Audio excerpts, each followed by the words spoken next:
Hey, Kelly. Hi, how are you? Great. Thanks for having me on today. Yeah, absolutely. It's great to have you. Do we have people? I can't see anyone. We have them Oh, looks like we signing got a in. bunch of people. Yeah. So we got a pretty big audience for your webinar today. Excellent. Exciting, exciting. So should we get started? It's 2 o'clock. Yeah, absolutely. Fantastic. So, welcome everyone to a discussion with Steve Gurney. I'm Kelly Kulik. I'm with Charter Senior Living. We focus on independent assisted living and memory care. A little bit about us. We have 65 communities across a number of states in the Northeast, Southeast, and Mid-Atlantic and Mid-East. Our mission is to enhance the human spirit of our staff, families, residents, anyone who comes in to our doors and that we touch in our communities. Our core values, with that said, is to serve with heart, serve with purpose, serve with courage, and have fun while serving, which is perfect timing. Partnering with Steve, he brings so many of these values and has spent a lot of time within the senior living element that I'll let you speak to, Steve. I think you've drawn a lot of your experience of personal and professional experiences to help seniors and their loved ones. So I'm excited to have you here. With that said, I'd love to have you share a little bit about you. Everyone, I'll put my contact information in the chat, so feel free to reach out to me with questions or anything else. Yeah, no, Kelly, I'm really charged up that you invited me to do this. And it not too long ago, I was at your brand new Nashville location, uh, which is amazing. And the So I'm really psyched to share this with not only the Charter Senior Living community, but we've also invited our positive aging community to this today. And with that, I guess, how about if I just get started, huh? That'd be fantastic. Yes, please. Okay, folks. So let's see. What I really want today is an interactive discussion. And those of you who have maybe heard me speak before, I have a tendency to get real excited and kind of go on a little bit long on a variety of topics, but I'm going to do my very best today to try to keep my thoughts to maybe 20 minutes if I'm lucky. And then what I'm really counting on is that you all, through chat and the Q&A button, if there's things that you want me to elaborate on, if you've got personal questions or comments, jump in there. I love responding to questions versus um, just doing the college lecture thing. So what I want to do today is hopefully give everybody a different perspective on senior living. And there's a lot of reasons that I want to do that because and I'm gonna share with you, some different ways of looking at it. And here's my game plan. One of the things that I'm going to talk about that I haven't really talked about that much lately, and the team at Charter was really eager for me to make sure that I throw a little bit of time in this area, is this immersion project that I did over 15 years ago. I'm 58 right now, and when I was about 43, I moved in and I lived temporarily in 5 different senior living residences. And I'm going to talk a little bit about that and what I learned. Then I'm going to make sure to do an overview of all the choices that are available to folks, from aging in place to the different senior living options, and then talk about some of the resources that are there that can help us out. And then I have a ton of tips and perspective that I'd like to share. But what I'm going to do is I've sort of boiled it down to 5 areas.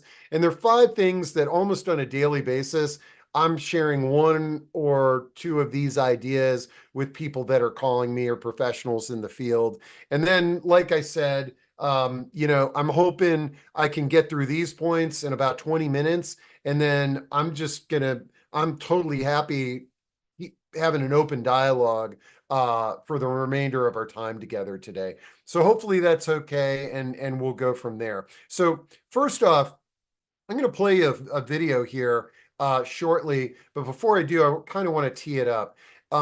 This immersion project that I did, why did I do it? Well, here's the thing. I started in this field of senior living 35 years ago. My grandfather needed a nursing home, and my family had no resources out there to make that difficult decision. And so what I ended up doing was creating this resource here, the Positive Aging Sourcebook, way back in 1990, 35 years ago. And what kind of happened there is that I sort of turned into this expert in senior housing. I mean, people do an article and they would quote me, expert in senior housing, Steve Gurney. And, consequently, what that led to was, a lot of organizations sort of calling me up and saying, hey, Steve, what's your opinion on this? What have you? And so about 15 years ago, I was at a community and we're doing one of these brainstorming sessions. And they asked me a question. Hey, what's your opinion on this? And I started answering. And then I said, hey, wait a minute. Would you guys let me move in and live here for a period of time? Because I think I could answer the question better. And then I actually sort of said, it is kind of funny that I'm an expert in senior housing, but I've never spent the night in a senior housing community or experienced it from a resident's perspective. So I was like, this would be a great idea, and they kind of looked at me funny, but they called me back 2 weeks later and they said, if you were serious about doing that, we'd love to have you. And so that year I moved into 5 different communities. I'd stay about a week at a time, but I would do everything as though I was a resident. Like I didn't drive to the community. My wife dropped me off and I, participated in the activities. I took the shuttle bus to Target. I tried to immerse myself in this. And I didn't sort of pretend or, I wasn't in a wheelchair or doing anything like that. I wanted to sort of put these communities to the test. Can they be homes to people, not older people or people with disabilities? Can a healthy 43-year-old man find value and purpose in a senior living community? The answer is yes, okay? But I'm gonna share with you a little bit of insights. But what I thought might be fun is I'm gonna share a video with you of the second move that I made into a community in Washington, D.C., and my 6-year-old son accompanied me with this. Now, the reason that I brought my 6-year-old son was to sort of illustrate that really these places can be homes to people of all ages, but also, I'm not a single male, living in these communities. I've got a family, and I couldn't convince my whole family to move with me, but my son came with me. So let's see how this goes. This is a little newscast. We were featured on the news. I think it's about a minute. And a new journey for Steve Gurney and his son Asa. It is one they likely will take in the coming years, but decided to get a taste of early. Going through these experiences that are very positive, but there's a lot of anxiety. Steve is 43 years old. Asa is 6. He likes to play with Pokemon cards. For the next 7 days, their home will be the residences at Thomas Circle in Northwest Washington. It's a retirement community. I think it's absolutely wonderful. I think it's good for the youngsters, and it's good for us, too. Steve founded the Guide to Retirement Living SourceBook 20 years ago. He became known as an expert in senior living. But there was a problem. What I realized last year was that I'm an expert in a field where I've never experienced it myself. So he decided to take on an immersion project where he lives full-time with seniors. You're 83 years old from your Young. experience, and you're 83 years young. Yes, Correct me, I'm yes. Residents like Mary Washington are excited to host the Gurneys. They suspect they can teach them a thing or two. But I've learned a lot more from the people who live here now, because there have been places I've never been. And that's very important, I think, to stimulate young people. The goal of the project is for Gurney and his son to learn from the seniors who live here, but the residents say they expect to learn a few things as well. How helpful it is to them, and can we help any more? Because it's really an educational program we're both involved with. If experience is the best teacher, Steve Gurney hopes to show that the younger generation has willing and able resources to learn from. All right. So hopefully y'all could hear that, but the gist of it is, this was an amazing experience for me. My son is now 21 years old. But I really reflected on that, and I felt like I could more authentically help families and individuals that are making the difficult choice to move to senior living, with some insights and some ideas and looking at it from a different perspective. Now, after I made these moves and I moved into assisted living, independent, life plan community, I stayed in a nursing home for a week. I tried to experience a wide variety of different types of communities that are in suburban and urban locations as well. But when I was done, I did a lot of talking about my experience.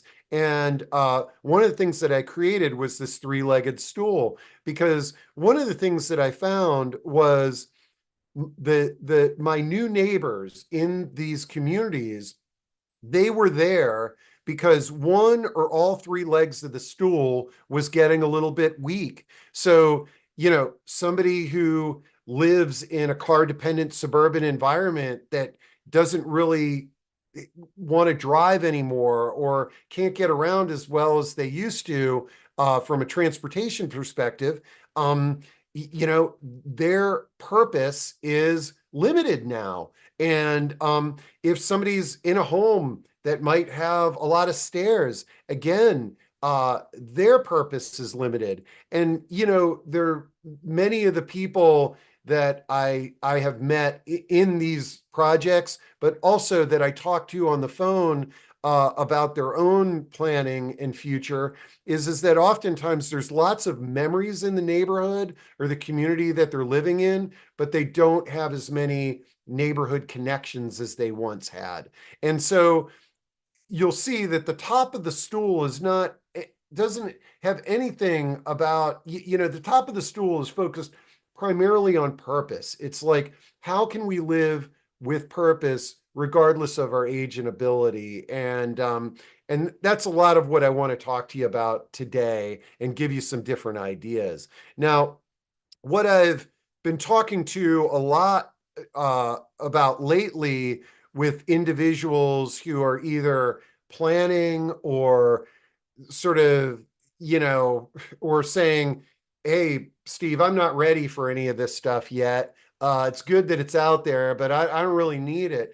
What I try to remind people of is that none of us have a crystal ball, but we all know people that suddenly had a radical change in health or lifestyle. And so I've got the crystal ball up here, and I'm basically telling you, these are 4 things to think about today when we're talking, and when you're helping others or planning for your own future. Is number 1, how do you get around? How do you transport yourself to the things that matter in your life? If it requires you getting in a car and driving different places, just think about what would happen if there was something that prevented you from driving. How would you then get around? Have conversations with your kids or your loved ones on, if I couldn't drive, would you be there? And how much would you be willing to do? Or do a little bit of research about the public transportation in your area or rideshare programs. The second is health and mobility.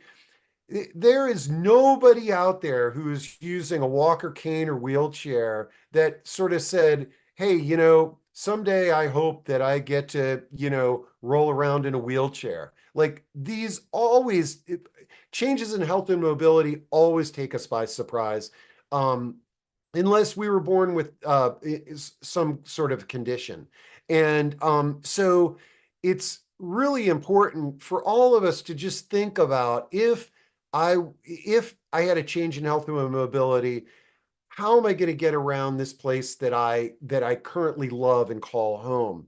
And I think the most important thing for us to begin thinking about and having dialogues with our loved one is that if my cognitive abilities changed, if I am lucky to live long enough so that now I am, impacted by dementia or some kind of cognitive change, how do I want people to treat me? What are the things that would signal my loved ones to sort of make some changes and jump in, and at a minimum having the proper legal documents so that people could make decisions if I can't make decisions for myself. And last but definitely not least on the list is connections. Is that if you're somebody that enjoys being around other people, if you've got a community, how can you continue those connections, even if those three things that I just went over have changed? So, anyways, so hopefully those are some good insights for you to kind of get us prepared for the rest of our dialogue here. I'm checking boy, I'm slow, so I'm going to kind of I'm going to move on because I want to answer any questions that you all might have. Okay, so first off, I want you to kind of know how I view the world of senior living and elder care, and I put it in three buckets: aging in place, making a move, or resources that can help you. Now, when we talk about aging in place, there are a tremendous amount of resources that are out there. Universal design, remodeling your home, home care agencies that can help you with everything from just simple companionship to hospice care in your home. There are transportation services that can help you get out and about. The village movement is absolutely amazing for helping people make connections and find purpose while they're aging in place. But I want you to think about something before all of that, before the grab bars are installed, before you think about, transportation service. And what that is who's gonna screw in the light bulb in I'm in a room right now and I've got an overhead light. And if my balance or my mobility was compromised, or I mean, at this point in time, sometimes scary for me getting up on a ladder and screwing in that light bulb. What I don't want to have happen to anyone is that they're sort of, oh, let me get up on the stool and screw in the light bulb. They end up falling, going to a nursing home, and now the dream that they had of going to meet their friend at Starbucks or play pickleball tomorrow is gone. And now they have entered into this world of senior living and resources. And I will tell you, and I'm bringing this up intentionally, is that most people enter this system that you see on the screen here of aging in place, making a move, and resources after a fall. And usually they were very healthy. They were doing what they normally do, but then they had a fall and now they're in it. And I don't want anybody going into that space because they took an unnecessary risk, moving furniture, screwing in a light bulb. Those are sort of the first things to think about with aging in place. Now, I think my next slide is going to talk about making a move. And what I want to do is just give you an overview of all the different options available to us if we are making a move. Now, the first thing that you see on the screen, you probably never heard this term before because I'm the one who came up with it, is a smart lifestyle community. And the reason I came up with this is that over the years, I've had many people who've used our resource guide and said, Steve, I love all these places that are in that book, but I'm not ready for them yet. But I want to leave my, suburban home and live someplace that is more accessible and less maintenance. And I sort of came up with this smart lifestyle community. And I'll give you one example is this: just think about an apartment building for all ages that is near a grocery store and in a walkable neighborhood. That's what I call a smart lifestyle community. And it might be in your current community, so you don't need to relocate and move somewhere else. And I like bringing that up first, is that, folks, I'm going to go through a bunch of different options that are sort of classified as senior living. Okay. But for those folks that are hesitant, what I would rather see somebody do is make a move to a more enjoyable, more carefree lifestyle, instead of, hey, I'm not ready to move to senior living yet, but I'll just hang tight here until that day comes. And I will tell you, when the day comes for most folks that are kind of putting it off, it's when you're in the hospital coming home after a fall, is that, okay, maybe I need to make some changes. Okay. The next category after smart lifestyle is an active adult community. These are in general uh, sort of gated country club style communities that have some kind of age restriction. And you all have seen them all over the country. I think, one real popular one that's popping up everywhere is Margaritaville. It's a 55 plus gated community. Jimmy Buffett is one of the investors, or he's lended his name to it. And you got clubs, you got activities, you got a bunch of folks that are in the same age range, and that's active adult. Okay. Now, what we're seeing, most active adult is a purchase like mortgage, but we're starting to see more rental active adult popping up, which is a good thing. So, one thing about active adult is there is no healthcare provided. So, while you'll have clubs, while you hopefully have a first floor master bedroom and some accessibility in your unit or your building, when it comes to healthcare and those aging in place things that I was talking about, is that you may need to access those services and support if healthcare and conditions change in the active adult community. Okay. So now we're going to move into the next categories that sometimes have healthcare integrated in with them, and varying levels. So the first category is referred to as independent living. And independent living is generally apartment buildings that are age restricted, senior living apartment buildings, and they may have a ton of services like living in a hotel around the clock, or they could just be bare bones, an apartment building. You got an apartment. There may or may not be some meal programs, but in general, an age-restricted senior apartment building will have some level of services and support, but you also have the support of your neighbors. And I want to get into that with my immersion living in these senior living communities in a bit. But so you got independent living. The next category is assisted living. Now, assisted living is designed for folks that aren't capable of living independently, but don't need the level of care provided in a nursing home.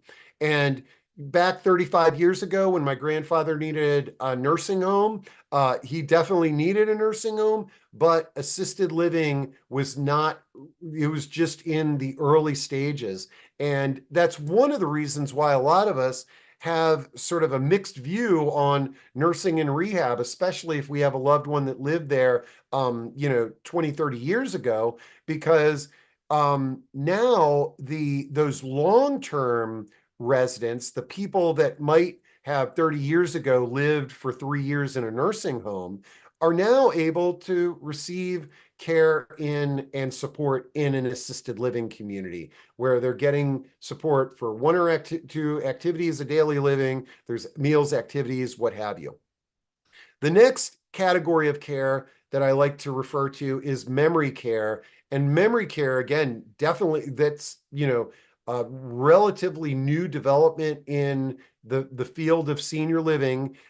Memory care is specifically for people with memory impairment, and it's generally under the umbrella of assisted living, but offering secure units. A lot of times in memory care, there's smaller neighborhoods. The staff is trained to address the needs of people with memory impairment, and a great option for those that are caregivers or facing cognitive and memory impairment. Now, the next to last category that we've got on the list here is nursing and rehab centers. And as I'd said before, a lot of us think of nursing homes as, and sometimes we refer to it as long-term care, but really nursing homes have become short-term care, and long-term care is more provided in assisted living. For most of us, if we're going to need a nursing home, we might have a fall or something like that. We are sent to the hospital. We're taken care of at the hospital. Now we're being discharged, and we have a choice. Hey, go through rehab at home or go through rehab and get better in a nursing and rehab center. And for many of us, that choice is going to be to get the rehab at the center where you got around the clock support and attention. You can get better and be discharged back home or to an assisted living or another living environment. And then the last category that I'm going to go through is life plan or continuing care retirement communities. And what these options do is they take independent, assisted, and nursing, put it all together on one campus. The concept is that somebody can be cared for through a lifetime. I've found this option to be, when I've interviewed many individuals and families who have made all these options, but this option in particular, for example, a married couple that moves into one of these communities and, one outlives the other. The surviving spouse has this great support system, friends. They're not, kicking around the, grieving and going through the loss of losing their partner at home alone. They've got the support of the community there. This is the category of care that you hear a lot about when people say, oh, my friend is looking into a senior community and it has a large entry fee. And I'm happy to dive into that a little bit more detail here. But like I said, I want to respond to your questions. I don't want to sit here lecturing too much longer. Okay, so I promised you, so now I've given you the overview, told you a little bit about my immersion project. Now I'm going to give you just a few helpful tips. I've got 5 of them, and I seem to be talking about these on a daily basis lately. Okay, so the first one is a lot of times I will get folks that will call me and they will say, I really think my mom needs a senior living community. Me and my siblings are together and we're trying to get mom to think about this or at least look at it. And she doesn't want to go, or, we set up a tour and I'm really nervous about how we're going to react to this. And here's one of the things that I tell folks is, first off, try to have some fun with this, okay? And say, hey, mom, I know you think that we're going to see the old folks home, but let's pretend that we're looking at the next college that you're going to go to. Remember when you took me on the college tour? Or look at my daughter, we just did a college tour. Let's pretend we're going on a college tour. And here's why, mom, because college kids don't really care about the square footage of their dorm room. They are looking at one thing for the most part, and that is the other kids on the college campus, the community that they're going to be a part of. And, if a kid is academically inclined, he's going to look at the faculty or the staff of that community. And so I always tell folks is sort of like, this might be a helpful approach that enables you to look at this environment through a different lens. But also what I tell them is before you go on to the campus, make a list of all the things that you're interested in. It could be hobbies that you have now. It could be jobs. It could be things that you did 20, 30 years ago, but come with that list, and even better, tell the marketing person at the community, hey, this is what I'm interested in, or this is what my mom is interested in, or my client is interested in. And when we arrive there on the campus, it would be awesome if you could introduce us to some folks that you think that we might get along with or have things in common.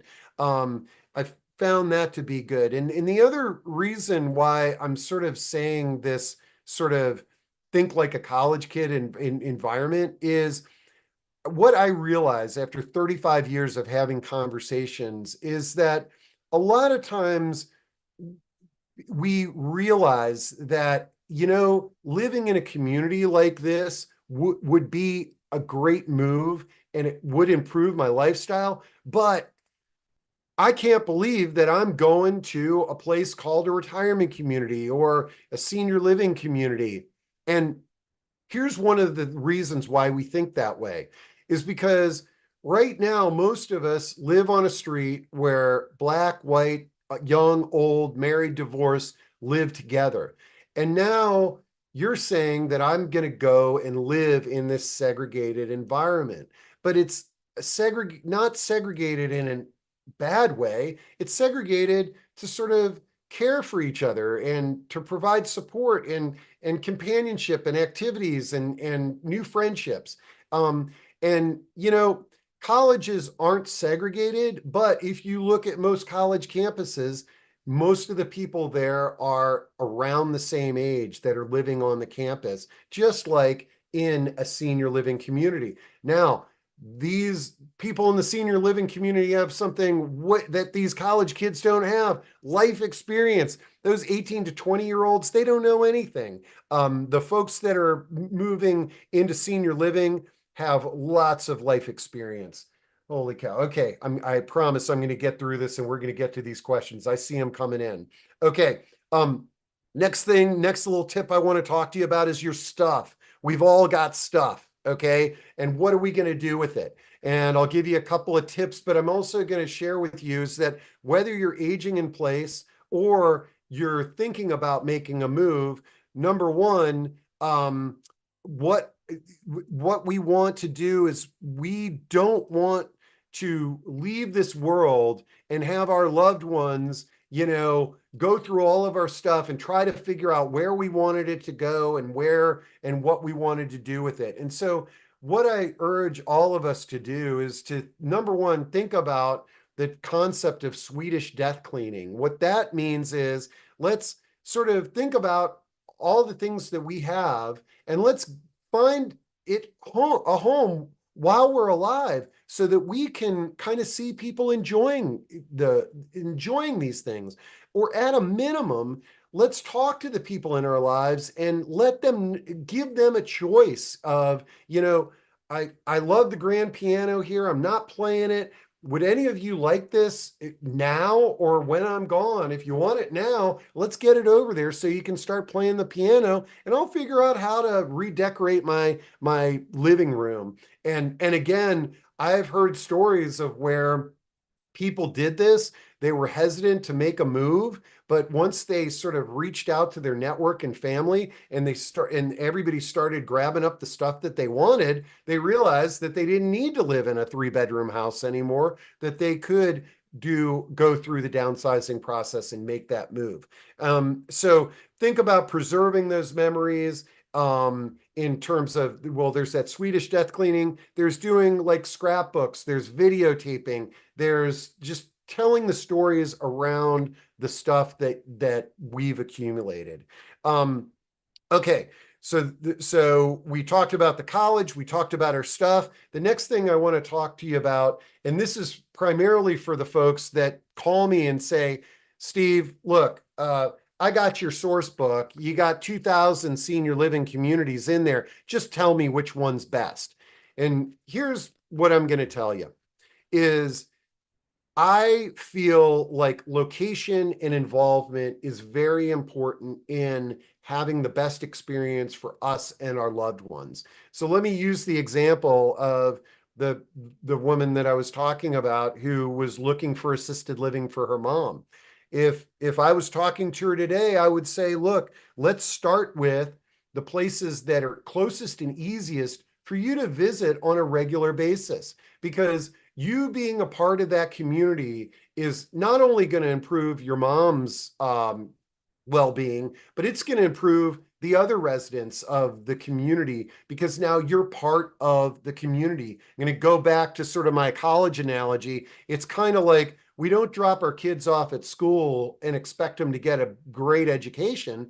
We drop them off and we get to know the teachers, we get to know the other families, we join the PTA, we get involved and we volunteer. And I want you to think about senior living in a similar way, is that the place that you can get involved with, if you're not driving an hour and a half to visit mom and then looking at your watch because you got another hour and a half drive back and you got something to do, if it's you're driving home from work and you pop in and you have dinner with mom, maybe you volunteer and help out with some activities, you bring the kids and grandkids, and now all of a sudden you're contributing to the community. And what I found is the communities that have this engagement, think about it, it's just like adding a layer of manpower on top of the unbelievable paid and trained staff that's already there. Okay, the next topic, and I think it's it's my next sort of point that I want to bring up, is the topic of solo aging. I can't tell you how much we are talking about solo aging on the platform that I run, and how concerned people are that find themselves suddenly solo agers, or they're looking into the future and they're sort of like, I may be alone at one point in time. The important thing for these solo agers and folks that are looking at it, and I count myself in that group, okay, even though I've got a wife and kids, I know my wife or one of us is going to outlive the other. We need a solo aging plan. And I don't want my kids to be taking care of me. So I need to think about the needs of a solo ager. And I'll bring up a conversation that I had not too long ago with somebody who identified as a solo ager and who was adamant about aging in place.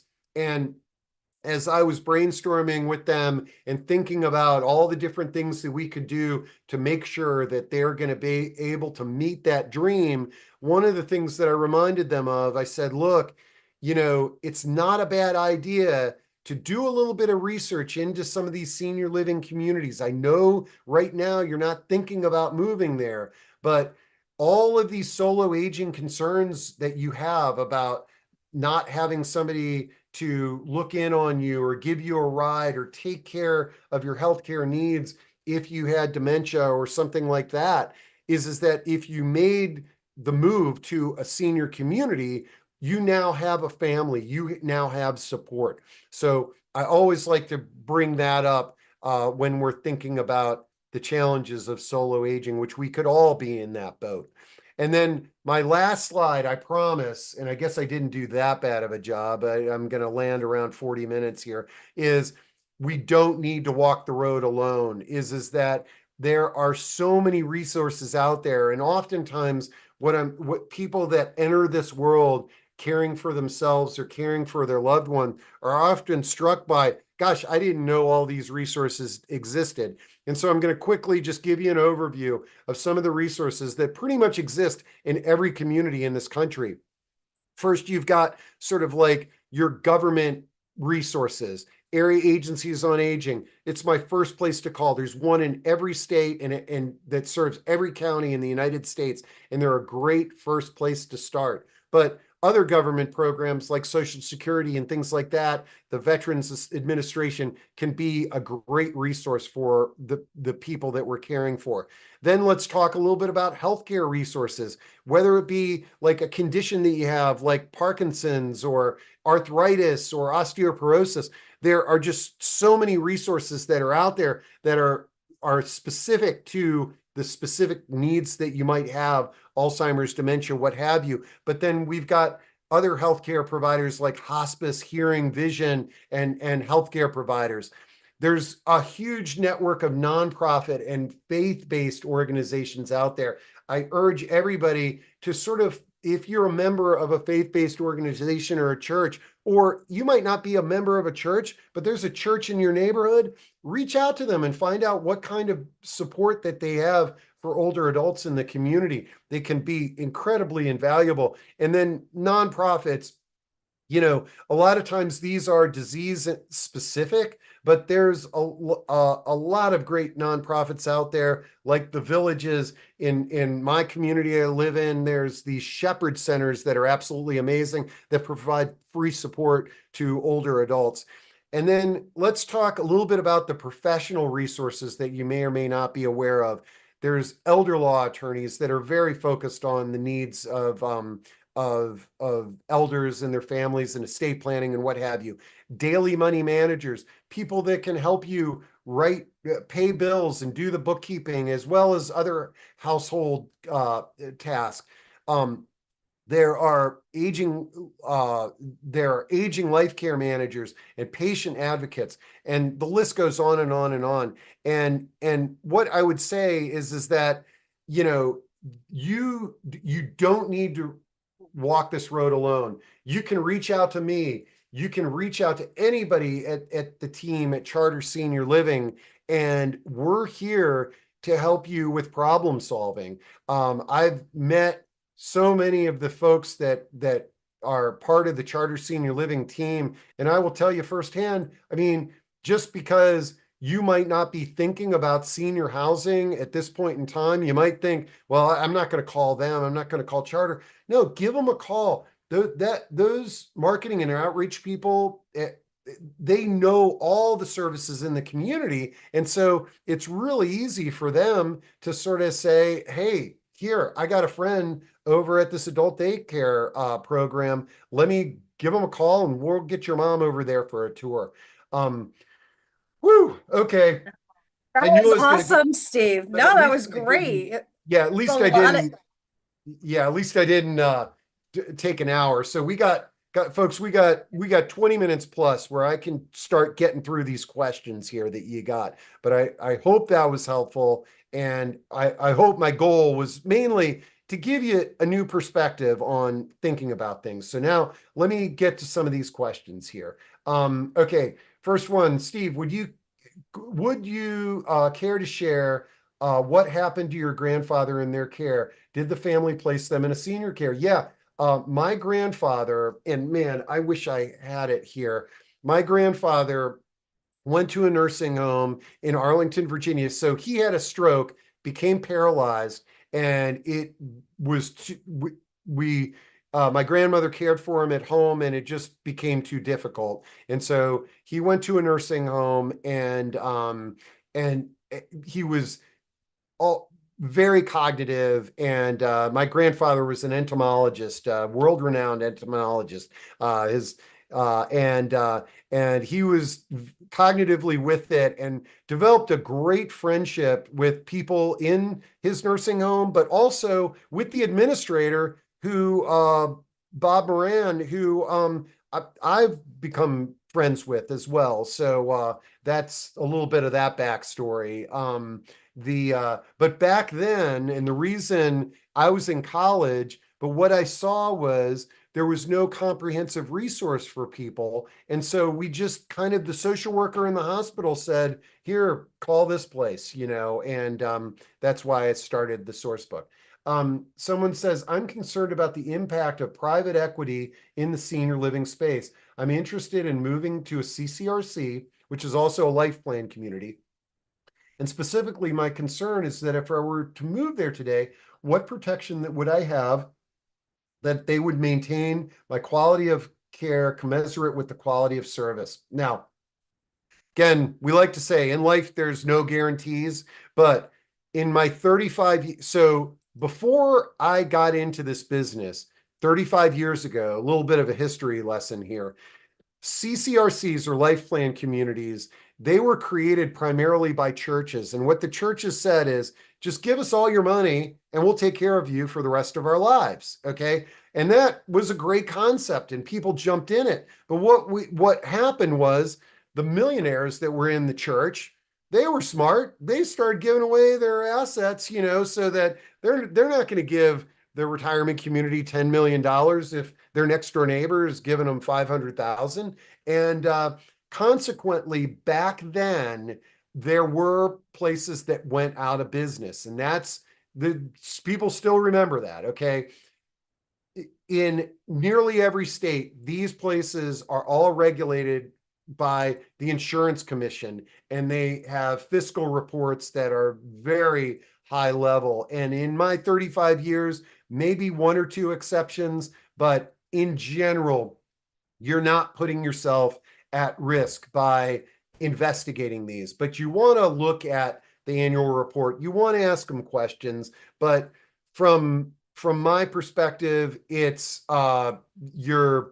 you're also, unless you're the first resident and you're the only one moving in, you're in a boat with a lot of other people that have invested and are there. And so I would take that concern off the table, still be a cautious consumer, but focus on, like I said, the other residents. Do you feel like you fit in this community? That's what's most important in the life plan communities.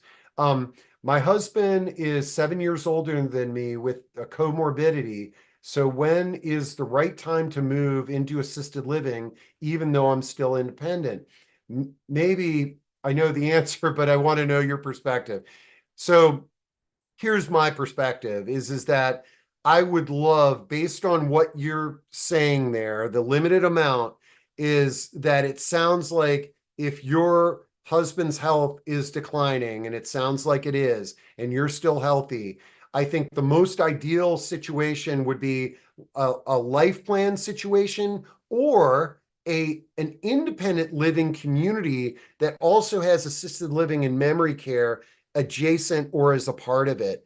And what I would be doing is, just touring these places and just, envisioning yourself there. And also, like when you call these places to schedule the tour, tell them a little bit about yourself, your and your husband, and sort of challenge the community. It's like, hey, look, I'm healthy. I'm not ready for you. I'm not ready yet. I hear that all the time, but are there some residents there that you think I might identify with? You may be surprised. You may have found your next three best friends because they're all there, living there for the same reason. And I think and that goes Kelly, along. Yeah, I was going to say, I think that goes along too. When you were talking about college, I like looking at that perspective.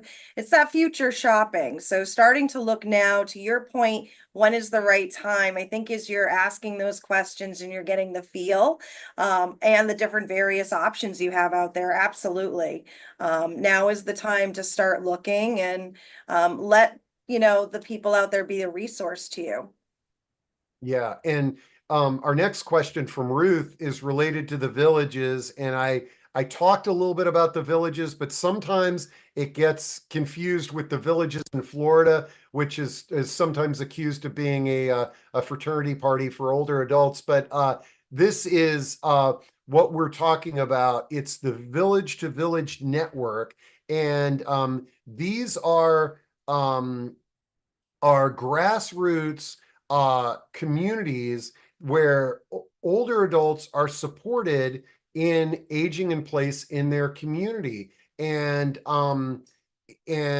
here we are. I'm going to click on the map so that you can kind of see just how many of these are throughout the country. I believe the count is up to 300 to 400, if not more, that are all over the country. And so I dropped the link for the Village to Village. Whoops, I dropped it in. I'm dropping it into chat again to chat for anybody that might be interested in that. But thank you for that. I'm a huge fan of the villages. In fact, I helped start the village in Reston, Virginia, where I live.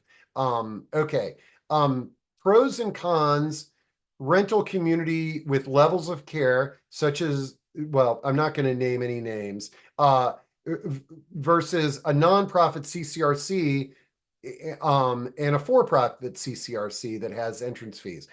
First off, one of the things that I want to share with you all is that for-profit and nonprofit, all organizations need to be financially viable, okay? And so, you know, that what you'll find is that, you know, you can talk to a nonprofit that feels like it's more of a for-profit and a for-profit that feels like it's more of a nonprofit. But ask questions, but again, ask questions and don't exclude one or the other just because it's like, oh, I want to make sure that I'm going to a for-profit or a nonprofit community. The bigger pro and con that I think that you want to analyze here is the pros and cons of going to a place that is rental, in that there's not a significant entry fee, and not having that entry fee doesn't have necessarily, you're not getting some insurance protection or you know, future value there, versus a community that has an entry fee and what's associated with that. And a lot of this is going to be just your sort of financial situation, number one, and what you feel comfortable doing. And I know that that's not a great answer, but there's so much personal choice that is involved in these types of decisions. Kelly, did you want to jump in on anything there? Yeah, I definitely agree with you. It's personal choice. It's also what your financial status is, you know, do you have other assets besides the house, and future planning, you know, age, also what's your age and what's your health as you're looking at going into a life planning or CCRC. Okay.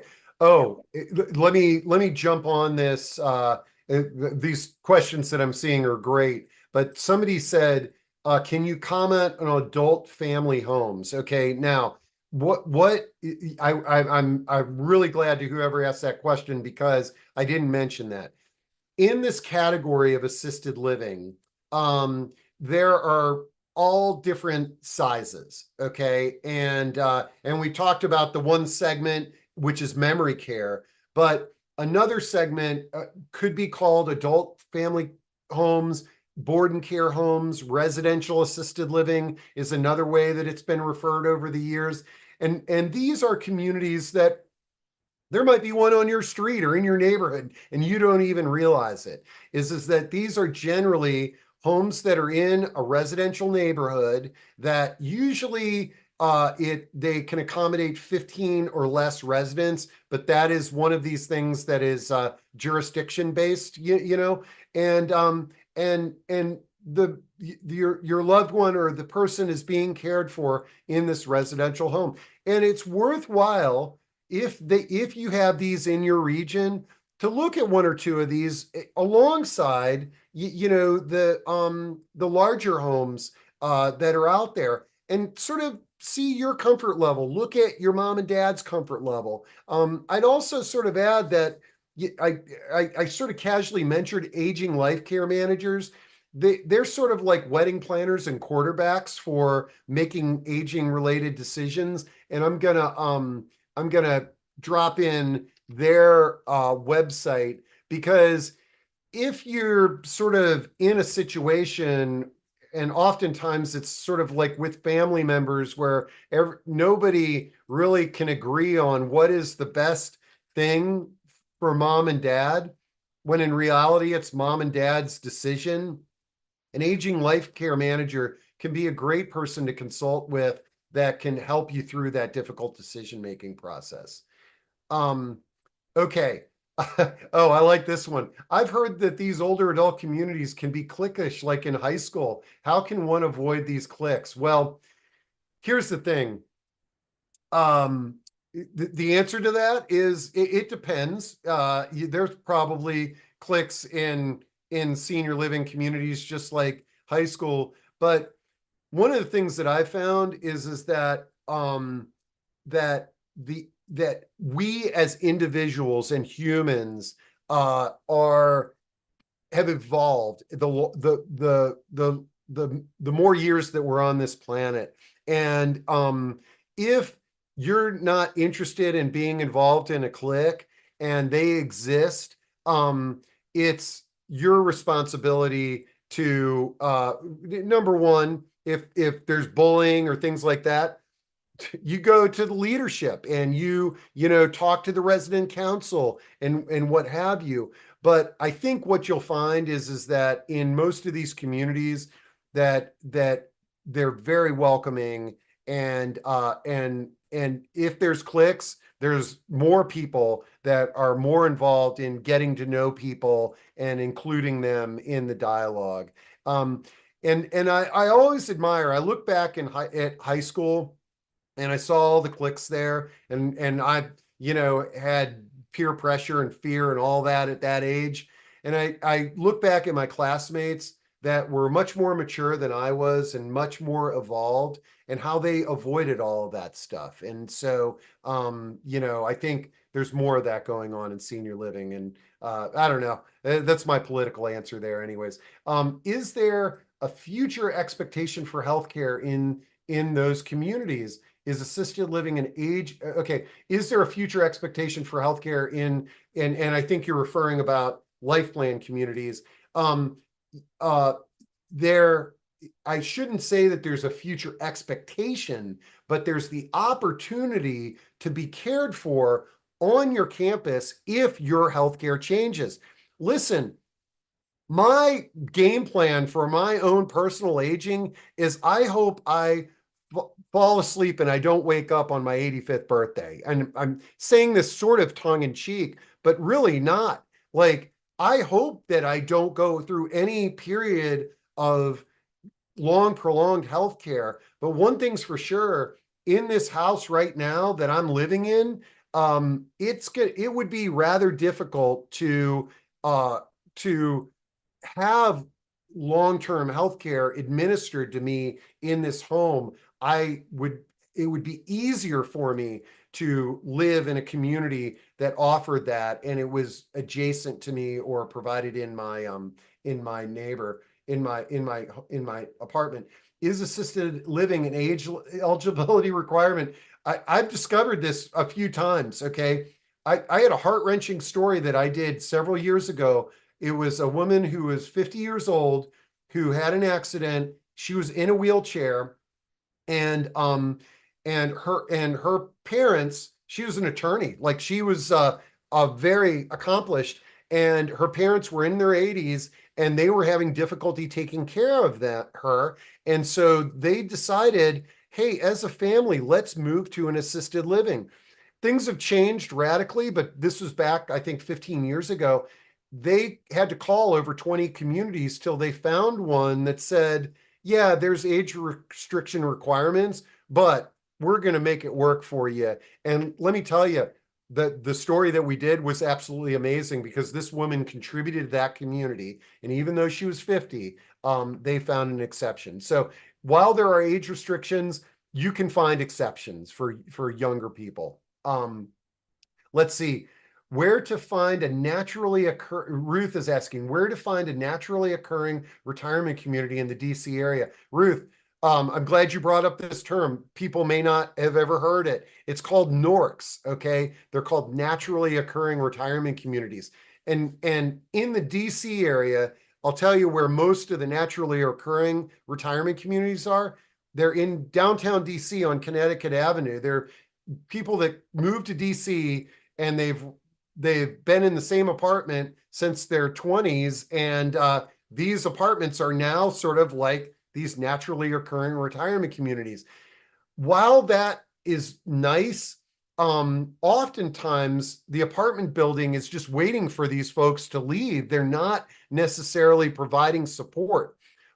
What I like is the idea of a smart community. And what I mean by smart community is I want us to live near grocery stores because that's something we could visit every day, not the hospital.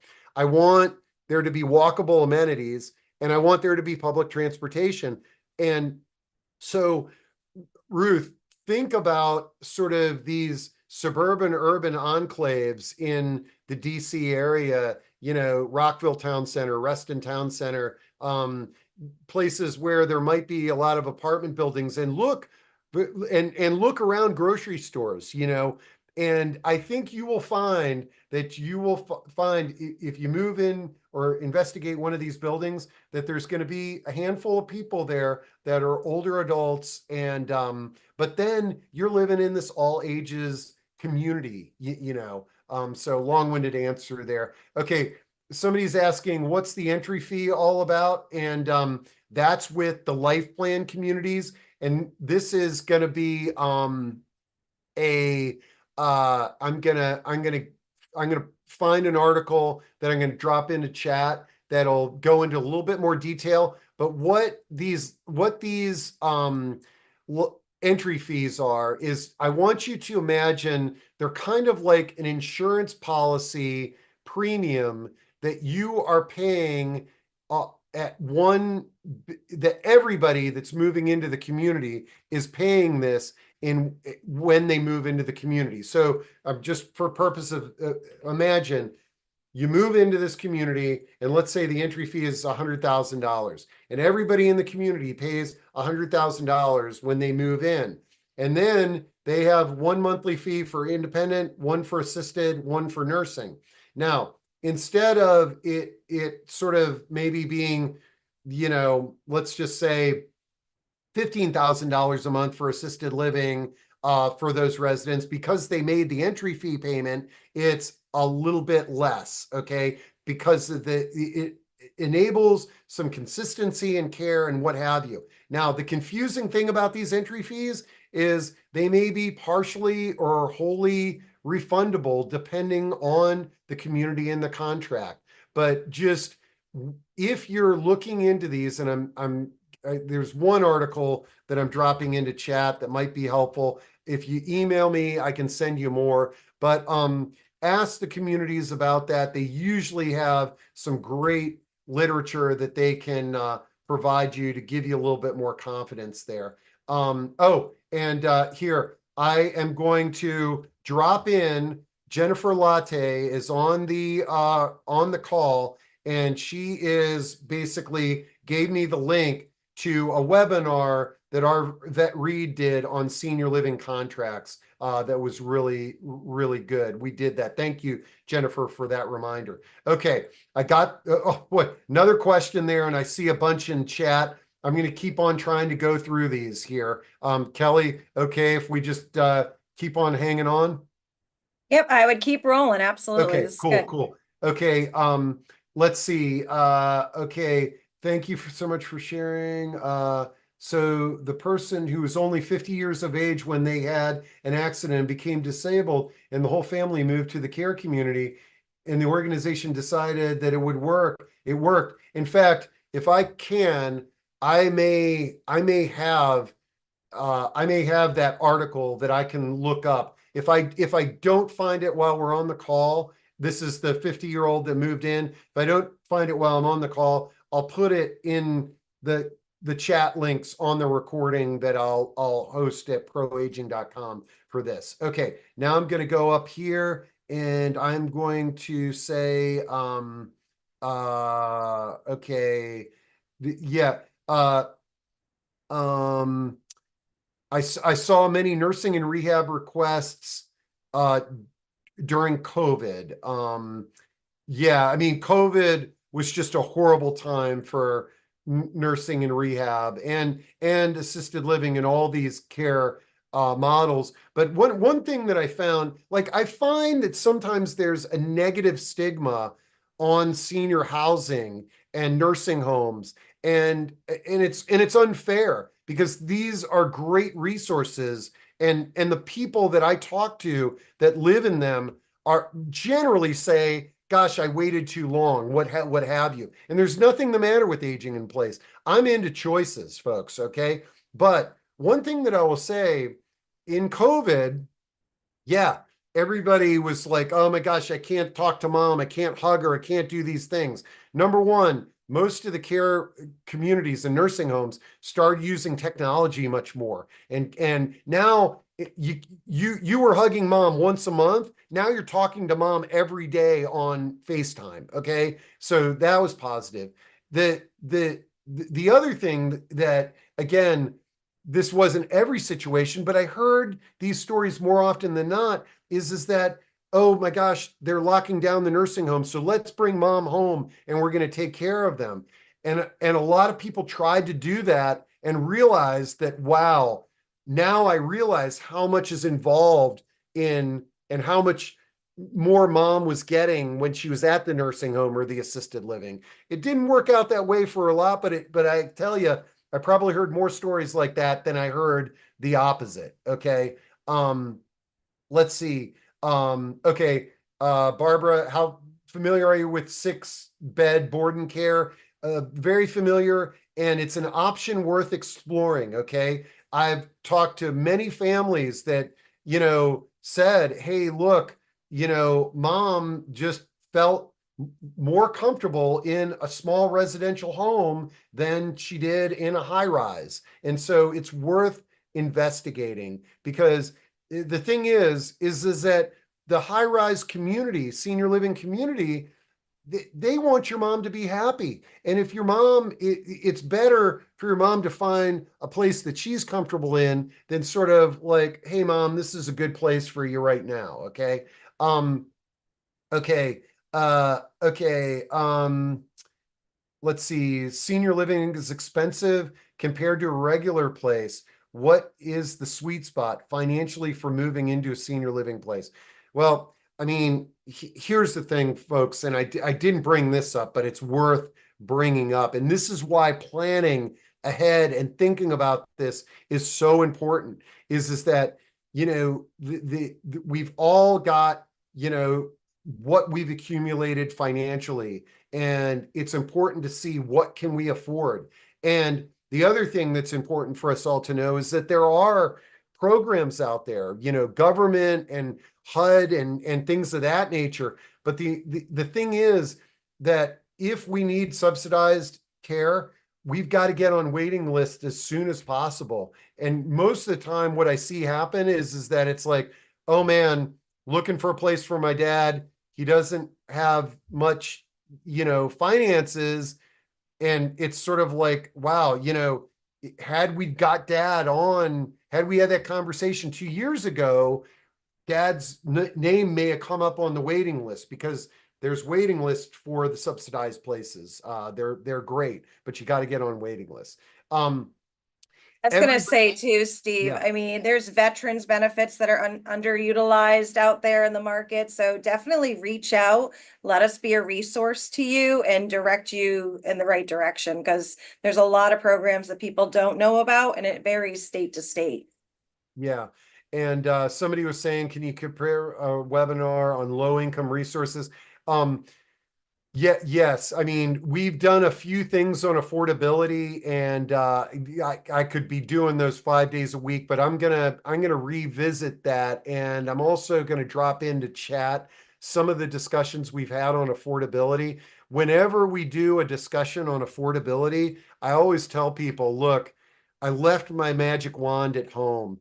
If I had it, I would find housing and resources for all ages and incomes. And the the but the sometimes it's difficult. And so I am dropping some of our affordable discussions that we've had in chat there, and I will make sure that we keep on doing more of those.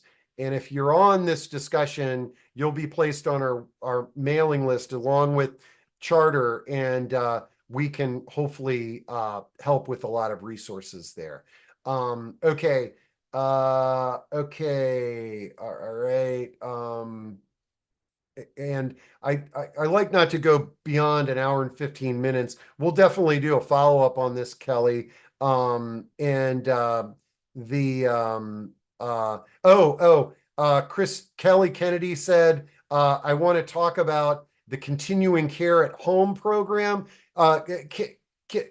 Kelly, I am so glad you brought that up. And guess what? We have a discussion on our platform coming up next Friday on the continuing care at home program. So I'm going to drop that in, and it's basically been created to sort of, for those folks that were looking at continuing care communities, life plan communities, and they were like, hey, I'm not ready for this, but I am concerned about some things at home. So Kelly, thanks for bringing that up. Everybody can see your comment in there, but also for those that are interested, join us next week because we're going to have a discussion on that. Okay, we talked about adult family homes and residential. Suggestions for caregivers no longer able to care for family members, resisting all forms of outside assistance, including movement to a facility. Listen, Eileen, this is, again, I wish I had a magic wand, because this is what Kelly and I hear about every day of the week, where people are resistant, they're burning out, they're taking care of each other, and this is where aging life care managers are the best solution in this case. In my opinion, it's an objective third party that can help the family, that can come up with a strategy. And sometimes mom and dad or the caregiver will listen to an aging life care manager instead of, the son or daughter who knows what she should be doing there. Let's see. Please emphasize investigating a facility. My stepfather went into adult family home. It looked fine. My mother was there and he had hospice care. We liked the caregivers. However, he broke his hip and wound up in bed all night when another patient had bed sore investigation. Okay. And a bunch of other crazy stuff. Okay.